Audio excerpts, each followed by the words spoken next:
জয় বাংলা। গতকাল এসআইআর নিয়ে যে মহামান্য আদালত আমাদের সুপ্রিম কোর্ট থেকে যে আদেশ দিয়েছেন সেই বিষয়ে আমি সোশ্যাল মিডিয়াতে আমার পোস্টে দু একটা কথা বলেছিলাম। সেই কথার ভিত্তিতে আমি মানুষের সঙ্গে একটু কথা বলতে চাই বা তাদের সঙ্গে একটু যোগাযোগে থাকতে চাই। তো সেই বিষয়ে আমিও দু চারটা কথা বলেছিলাম। এখন বর্তমান সোশ্যাল মিডিয়াতে বহু মানুষ আছে, বহু মানুষ তাদের নিজের মতামত, নিজের কথাবার্তা বলছে। তো আমারও ইচ্ছে হয়, আমারও মনে হয় আমিও কিছু বলি, তাই বলেছিলাম। তো সেটা নিয়ে একটা পোস্ট দেখলাম, আমাকে একটা মেসেজ দেওয়া হয়েছে বা আমাকে একটা লেখা হয়েছে যে আপনি জয় বাংলা বলছেন, তাহলে কি আপনি বাংলাদেশি?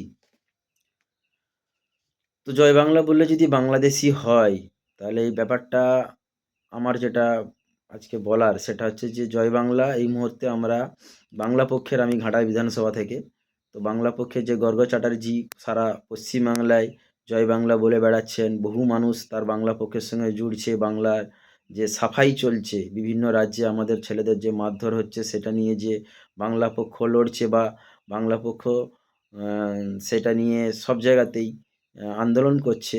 তো সেটা স্লোগানটা তো জয় বাংলা দিয়ে শুরু হচ্ছে শুনছি।